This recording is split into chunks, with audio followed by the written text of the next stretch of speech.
Hello viewers, life is colorful, so are the flowers. This is Shubha and welcome back to my channel Green Thumb. Today we are looking at bromeliads, which is a native to tropical and subtropical regions of Central and South America. There are about 3000 different species, and pineapple also belongs to this category, which is the only bromeliad that produces edible fruit. Bromeliads have been widely used as ornamental indoor potted plants, especially in commercial spaces like lobbies, malls, and office buildings. You can also grow them in pots on tabletops, dull corners, bedrooms, kitchen windowsill, and it just brings life to that space. They are the most loved plants by the garden enthusiasts for their vibrant color choices, exotic look, and super easy growth and maintenance. They can be grown outdoors as well depending on the weather conditions. Propagation. This is little different with this plant. Before talking about this, we need to take a step back and know about the life cycle of a bromeliad. This super attractive plant blooms only once, which often lasts for 3 to 6 months, bringing long lasting color and joy to the grower. Look at all these mind blowing choices of color with contrasting strappy green leaves. When the flowers eventually fade and dry out, it doesn't mean the plant is dying.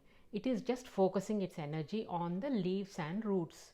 So simply cut the dry flowers at the base and you'll still have a nice green plant that you can keep indefinitely. You will also notice new offshoots or pups from the base of the flowering plant. The easiest way to propagate bromeliads is by removing the pups from the mother plant until they reach a fairly decent size, which would be 3 inches or more with good root formation. Soil, water and feed. A well drained pot with organic potting soil mix should be sufficient. Actually, bromeliads do very well in containers as they have a very small root system. I have used 6-inch pots here. Young plants can be safely potted in 4-inch containers. The plant has to stay upright in the container. Too much wiggling or extra space can damage the developing roots. Water once a week only or as needed in the cup from which the plant takes water. If the plant doesn't get sufficient light and the water sits there for too long, the bloom starts rotting. Please make sure not to overwater the plant and the soil should be moist and not wet to avoid root rotting. This slow growing plant does not require frequent fertilization. Please use a water soluble fertilizer at the base of the plant occasionally. Light needs. The plant is happy if it gets filtered or indirect light. Direct sunlight for prolonged periods can cause damage to the leaves. Pests. I have not seen any pests at all. Before ending the video, I want to spend few minutes to show you the techniques I have used in planting these in groups. If you look at this container here, I placed all nursery pots on top of existing soil and did not transplant them into the bigger container.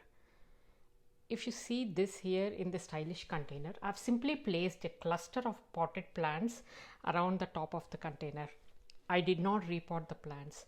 All I did was use styrofoam to elevate the height inside and simply place the nursery pots with saucers on top of it.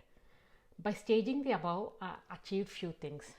Number 1, as these are short-lived plants, it would be super simple just to remove the individual pot and replace with new one if needed.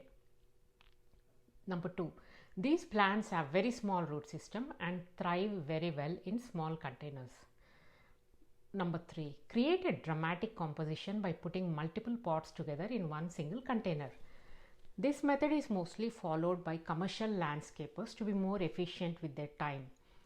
In addition to their exotic and stylish looks, bromeliads also releases oxygen and improve indoor air quality. I thoroughly loved making this video, and if you enjoyed watching it, please like, share and subscribe. Your comments are welcome. Happy blooming. Namaste.